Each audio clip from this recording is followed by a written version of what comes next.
Bonjour, je suis Freaky Hoodie, l'homme le plus tatoué de France, et vous êtes sur actumag.fr.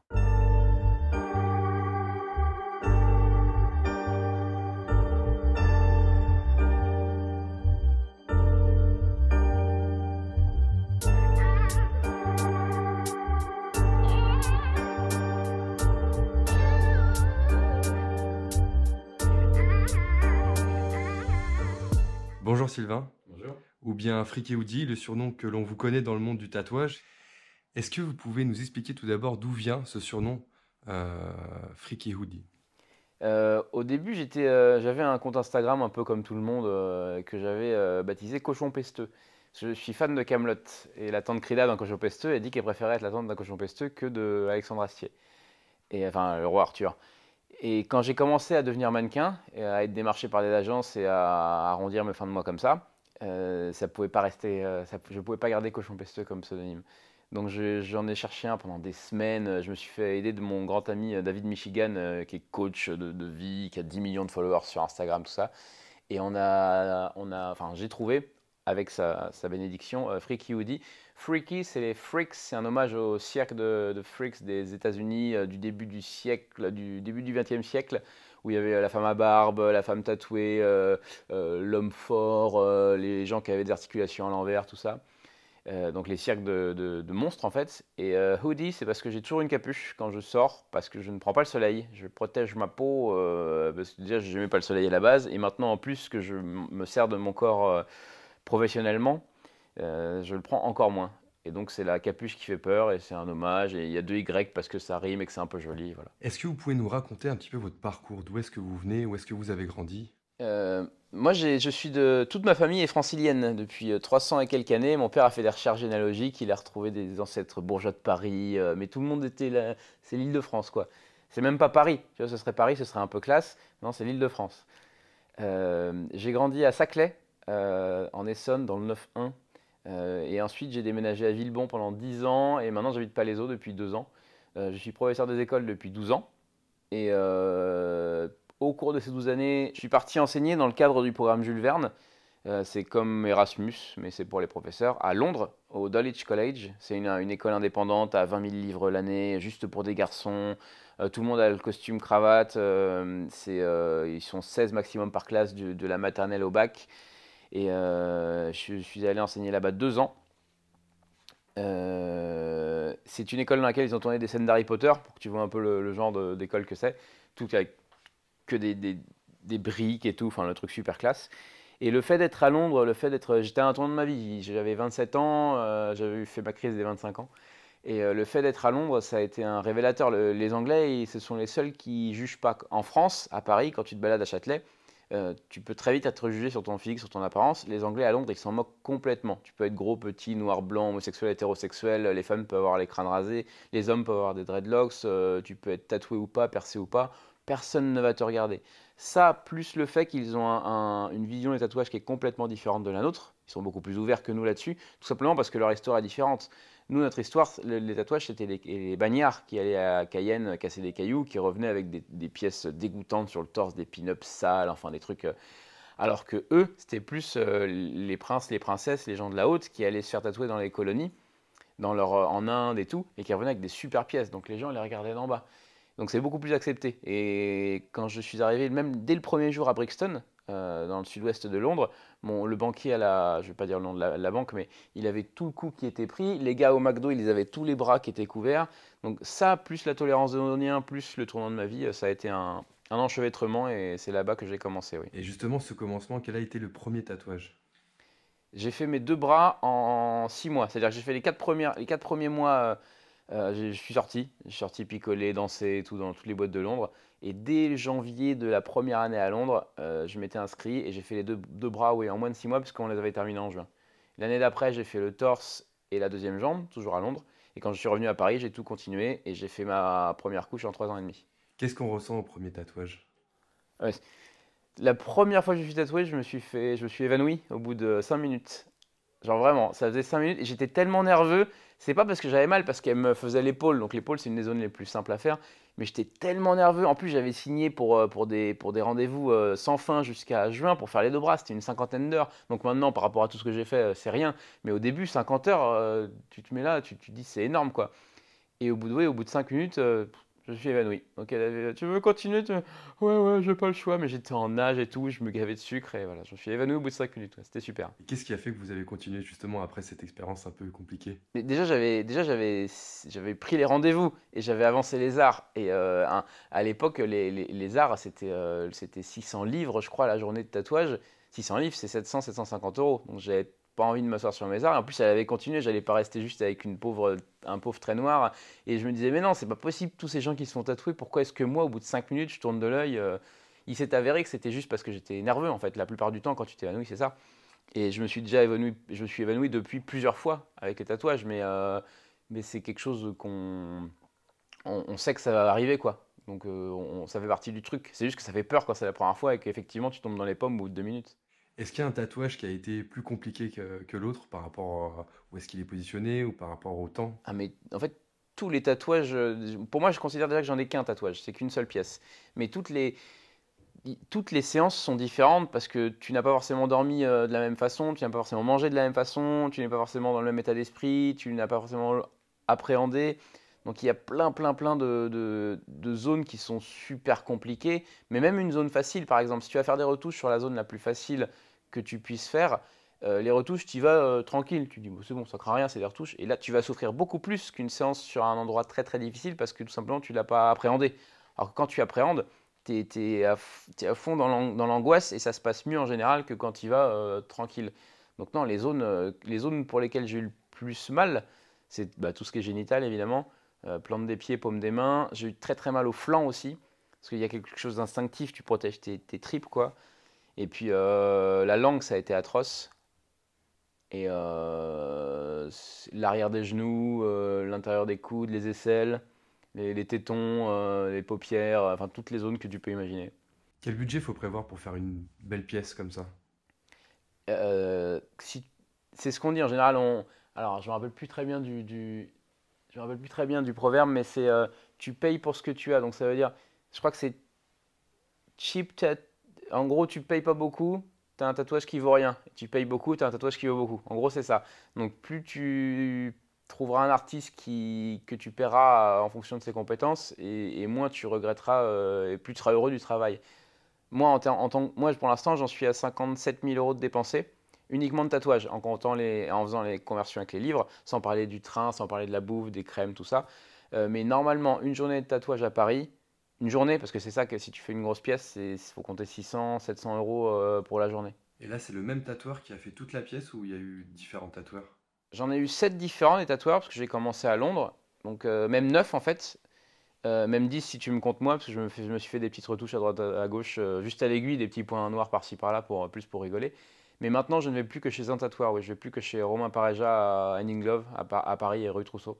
Parce que une fois que tu as mis de côté tout le stress du trajet, le stress de la nouveauté, et que tu peux te concentrer uniquement sur la séance et sur la douleur, et ça se passe beaucoup mieux. Donc comme là, c'est devenu un très bon ami, que je sais déjà où je vais, je sais déjà où on va tous les deux, je sais déjà qu'on se comprend, il me connaît et tout, ça se passe beaucoup mieux et on s'est fidélisé l'un l'autre. Est-ce que vous pouvez nous expliquer les significations des différents morceaux du tatouage? Quand j'ai commencé, j'avais pour optique de couper mon corps en deux, d'avoir le côté gauche rock and roll school, donc bras gauche, jambe gauche, et le côté droit plus japonisant. Du coup, côté droit, c'était des fleurs de cerisier, des animaux, je laissais carte blanche. Je disais juste pour la jambe, bah tiens, tu me mets un ours et le reste, tu fais ce que tu veux. Donc il a mis un poule, puis il a fait se battre, il a fait des rochers, enfin. Et le côté gauche, c'était rock and roll school, façon Sailor Jerry's, façon rock. J'avais des allusions au groupe de rock que j'affectionne tout particulièrement, AC/DC, les Rolling Stones, les Guns N' Roses, Led Zeppelin. Il y avait du Trust, Motorhead, tout ça, tout ça. Et comme j'ai fini toute ma première couche, je fais une deuxième couche maintenant. Je recouvre par-dessus ce que j'ai déjà. Donc c'est de moins en moins, il y a de moins en moins de messages. C'est quasiment plus qu'esthétique. Et pour la gauche, on a fait principalement des traits, des lignes, on a fait les fibres musculaires. Donc là, typiquement, il n'y a pas de message, quoi. C'est juste que c'est cool, en fait. Donc on va continuer de faire des couches 2, 3, 4, 5, 6, et ce sera beaucoup plus esthétique, il n'y aura pas vraiment de signification. Est-ce qu'il y a d'autres tatouages qui sont prévus? Oui, comme je suis passionné de tatouage, je ne compte pas m'arrêter de me faire tatouer. Donc j'ai acheté cet appartement il y a 2 ans, pour lequel je suis encore endetté pour 23 ans. Donc forcément, je me fais tatouer moins souvent que quand je vivais chez maman, tout frais payé et tout. Merci maman. Parce que du coup, je mettais une bonne partie de mon salaire d'instit dedans. Maintenant, je ne mets plus mon salaire d'instit dans mes tatouages, donc je me fais moins rapidement tatouer, mais je continuerai toute ma vie parce que c'est ma passion. Et que quand tu as une passion, tu n'as pas envie de t'arrêter comme ça, tu as envie de la vivre. Donc plus lentement, mais toute ma vie. Et comme je n'ai plus de place, j'ai commencé ma deuxième couche, je repasse par-dessus ce que j'ai déjà. Un peu comme le mur en bas de chez toi qui a une couche de tag, et puis une deuxième couche de tag, et puis une affiche, et puis voilà. Et donc je repasse couche après couche, et je finirai sûrement tout noir à 80 ans. Pas pour finir tout noir, mais juste parce que couche après couche, c'est plus facile de repasser en plus foncé. En parlant de noir, vous avez aussi ancré vos yeux. Mhm. Est-ce que vous pouvez nous expliquer comment ça s'est passé? C'était l'expérience la plus traumatisante de ma vie, le tatouage oculaire. C'est déjà c'est interdit en France. Déjà, il faut s'expatrier. Moi, je suis allé en Suisse. Ensuite, c'est une pratique qui n'a que même pas 10 ans d'expérience, donc on ne sait pas du tout ce que ça va donner. Peut-être que je vais devenir aveugle demain, ou peut-être que ça va bien se passer. On n'a aucune idée. J'ai un de mes meilleurs amis est docteur en toxicologie. Il m'avait imprimé toutes les études qui avaient été faites sur le sujet.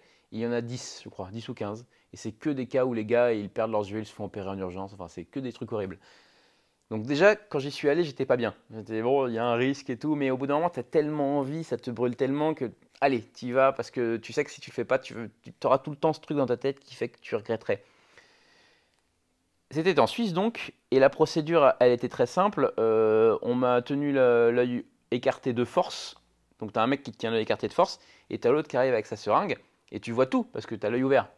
Et tu vois la seringue qui s'approche, tu sens la seringue qui te touche l'œil, tu sens la seringue qui te perce l'œil, tu sens un petit peu. Voilà, et faut pas bouger du tout, et c'est atroce. C'est le plus stressant possible. Donc la première fois que je l'ai fait, j'ai pas eu mal du tout, parce que j'étais hyper stressé. Par contre, j'ai perdu 10 ans de vie à cause du stress.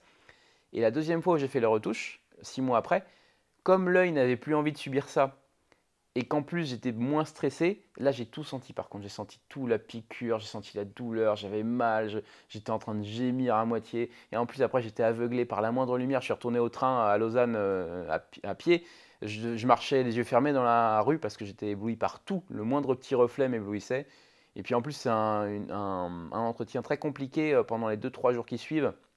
Il faut se mettre des gouttes toutes les heures, il faut mettre le réveil dans la nuit pour se mettre les gouttes de solution de sérum phi pour bien lubrifier, bien, pas lubrifier, mais bref, que les gouttes puissent nettoyer l'œil. Donc c'est très compliqué. Moi j'ai du pot pour l'instant, tout se passe bien. J'ai eu aucune altération sur ma vision, ça fait 1 an et demi maintenant. Mais j'ai des témoignages de gens qui l'ont fait et ils disent que ça va pas quoi. Ils ont les yeux qui sont fatigués comme s'ils venaient juste de le faire. Moi, ça me ferait un peu peur quand même, parce que quand tu viens juste de le faire, tu as les yeux tout le temps fatigués, t'as les yeux qui se ferment en permanence, et tu sens encore les points de là où la seringue a piqué. Donc, et ça fait très peur, ça c'est comme si tu avais un gros caillou dans l'œil pendant 2-3 jours. Donc si c'était encore le cas au bout d'1 an et demi, je me poserais des questions. Vous êtes instituteur depuis 12 ans. Comment est-ce que c'est perçu par les élèves? Je suis professeur des écoles depuis 12 ans, ça a changé. Ouais. Professeur des écoles. Oui. Euh, les- pour les élèves comme pour les adultes en général, il y a un moment de stupéfaction. C'est-à-dire pendant 2 minutes, tout le monde s'arrête comme ça et reste un peu interdit. Surtout qu'en général, j'ai ma capuche, comme je le disais plus tôt, et que j'ai un peu compris comment ça marchait, donc je ne dis rien. Et les gens, quand tu ne dis rien, surtout avec ma tronche, ils imaginent le pire. Alors que quand je me mets à parler, quand on voit que j'ai un certain débit, que j'emploie des mots de vocabulaire, que je parle un français châtié, tout se passe tout de suite mieux. Donc, quel que soit l'âge, il y a un moment de stupéfaction. Les enfants, ils vont avoir, surtout quand en plus, là, ça fait 12 ans que je suis instit et 3 ans que je suis île, c'est-à-dire que je fais des remplacements courts, entre une demi-journée et 3 semaines. Donc, je suis dans ma voiture le matin à 8 h et je reçois des coups de fil à 8 h 25 pour arriver dans l'école avant 8 h 30 pour remplacer au pied levé une maîtresse qui est malade. Donc, des fois, je débarque dans des classes où ils ne me connaissent pas. Donc ils s'arrêtent un peu net, mais très vite, je mets, allez, on s'assoit, on fait ça. Je mets tout de suite la classe en place et ça se passe très très bien, 99% du temps. Dès que je me mets à parler, dès qu'on se met à travailler, tout va bien. Et avec les parents des élèves? Avec les parents des élèves que j'ai en classe, je n'ai aucun problème. Avec les élèves que j'ai en classe, je n'ai aucun problème. Même l'année dernière, j'ai eu des élèves 6 mois. À la fin de l'année, je ne pouvais plus, je n'avais pas assez de place sur ma table pour mettre tous les cadeaux qu'ils m'avaient fait. J'ai plein de lettres de remerciements. Je pense être un bon prof parce qu'en plus, ça fait 12 ans que je le suis. J'ai enseigné en Angleterre, j'ai fait de la SECPA, j'étais prof d'arts martiaux avant. Donc j'ai beaucoup d'expérience et en plus, je suis moi-même à moitié un gamin. Donc j'ai encore un pied dedans, quoi. Donc je les comprends un petit peu. Donc à chaque fois que j'ai eu des classes plus que 2, 3 semaines, un mois, on m'a remercié, on m'a dit que ça s'était bien passé. Même moi, je le sentais. Il y avait un super feeling. Donc je n'ai jamais aucun problème avec les enfants qui sont dans mes classes et leurs parents et leurs familles. Les seuls soucis que j'ai, ce sont avec des enfants qui vont me croiser une fois dans un couloir ou dans la cour de récréation et qui là vont peut-être éventuellement imaginer deux, trois petits trucs, rentrer chez eux, en parler à leurs parents, et il suffit que les parents soient un petit peu radicaux, que ce soit religieusement, politiquement ou autre, et ils peuvent s'offusquer très rapidement et entamer des actions. Comment on réagit face à ce genre de comportement? Mais j'ai beaucoup de mal à réagir parce que, en fait, c'est jamais en face, on ne vient jamais me voir, donc je ne suis jamais mis au courant. Quand je sais qu'il y a des problèmes, c'est parce que soit la directrice de l'école dans laquelle je me trouve me dit: ah bah, on a telle famille qui a fait tel truc, soit j'ai une convocation chez l'inspection, et à l'inspection de Palaiseau, bon, je me doute un peu de pourquoi j'y vais, et là elle me dit: bah voilà, on a reçu une lettre qui dit que vous ne devriez pas être dans l'école, tout ça, ça. Mais je n'ai jamais aucune critique négative directe. Les gens n'ont pas ce courage-là. Ils ne font que passer par des moyens détournés. Je sais qu'on ne m'aime pas en lisant par exemple les réseaux sociaux ou alors par le truchement de collègues ou par l'inspectrice mais c'est jamais direct. Donc en fait, je suis jamais au courant de ce qui se passe avant que ce soit déjà arrivé et personne ne me le dit directement. Alors que bah, je suis au portail comme tous les autres enseignants, on pourra venir me voir, on pourra venir me parler, me demander qui je suis, ce que je fais là, juste échanger avec moi. Et ainsi voir que je suis humain et comme tous les autres et ça se passerait beaucoup mieux. À côté de votre métier de professeur, vous faites d'autres activités. Est-ce que vous pouvez nous en parler un petit peu? Alors comme je disais tout à l'heure, je me suis fait tatouer pour moi. C'est-à-dire, personne ne savait que j'étais tatoué jusqu'à ce que je commence les mains et le cou. J'avais tout le temps des manches longues, mais juste quand j'ai plus de place, bah forcément, je suis allé un peu sur les zones visibles. Et j'ai vu que ça plaisait beaucoup. J'ai été inscrit dans les agences de mannequins comme Wanted à Paris et deux, trois autres agences comme ça. Et à la base, moi, ce qui m'intéressait, c'était les tournages. Donc, j'ai tourné dans des films, dans des séries. J'ai tourné dans Le Bureau des légendes avec Mathieu Kassovitz. J'ai tourné dans Sense8 avec Lana Wachowski. J'ai fait Mon Inconnu. J'ai fait des profilages. J'ai fait Munch. J'ai fait j'en ai plein. J'ai fait des émissions de télé à droite à gauche. Et c'est vraiment ça qui me plaisait. Et après, je me suis rendu compte de fil en aiguille que bah, j'étais démarché pour aller travailler en boîte de nuit. Donc, bah, très bien, on va travailler en boîte de nuit, c'est cool quoi. Tu bosses la nuit et tout, tu es entouré de nanas qui sont toutes plus belles les unes que les autres, pourquoi se priver? C'est super marrant. Après, j'ai été démarché aussi pour bosser en convention. Donc, les conventions de tatouage, c'est des grands événements qui ont lieu pendant 2 ou 3 jours par an dans une ville. Et maintenant, j'anime, c'est-à-dire que j'ai le micro pendant les 3 jours, j'anime la convention, je déambule à moitié nu au milieu de la convention, je prends des photos avec les gens, je réponds. Donc, j'ai vraiment une deuxième carrière qui est devenue une carrière artistique puisque en tant que performeur dans les boîtes de nuit, j'ai appris à cracher le feu, par exemple. J'étais déjà un peu fan de jonglage, tout ça, donc j'ai un peu élargi ma palette. J'ai développé un certain jeu d'acteur, même si c'est toujours les mêmes rôles. C'est toujours le dealer, le trafiquant, le tatoueur, le clubbeur, mais c'est quand même rigolo à faire. Et puis bah, j'étais déjà à l'aise à l'oral parce que je suis professeur des écoles et que c'est mon métier de parler. On passe la journée à parler. D'ailleurs, avec les masques en ce moment, c'est super. Mais alors en convention, quand tu as le micro, quand tu as 3000 personnes qui te regardent et tout, non, c'est cool. Donc j'ai cette nouvelle carte à mon arc qui est d'être un artiste. Et c'est cool quand tu es un site parce que d'habitude, les instits, ils sont qu'un stit. Et ils rentrent chez eux le soir, ils corrigent, ils préparent. Le mercredi, ils corrigent, ils préparent. Le week-end, ils corrigent, ils préparent. Ils vont épouser un autre instit et les deux vont corriger, préparer en regardant la télé. Enfin, tu sais, t'as une vie, quoi, et c'est complètement déprimant. Alors que là, moi, j'ai cette deuxième vie qui fait que les deux s'équilibrent en plus. Donc c'est très épanouissant et je sais que je n'aurai pas de regrets à 90 ans. Qu'est-ce qu'on peut vous souhaiter pour la suite? Ce qu'on peut me souhaiter pour la suite, c'est de continuer de faire mon métier d'instit le plus longtemps possible sans entrave. En fait, voilà, qu'on me laisse bosser, qu'on me laisse être avec mes élèves. En ce moment, j'ai des CE2 à Ballainvilliers, à côté de chez moi, parce que j'habite Palaiseau. Et d'être encore plus connu dans mon métier artistique, mon deuxième métier. et d'avoir encore plus d'opportunités artistiques. Parce que j'ai déjà fait pas mal de films et de séries, mais plus j'en ferai, plus je serai heureux. Et bien sûr, bah, de continuer de pouvoir financièrement et au niveau du corps aussi, parce que plus tu en fais, plus tu en as marre, me faire tatouer et puis d'être heureux. Mais ça, c'est bon pour tout le monde. Merci Sylvain. Merci à vous.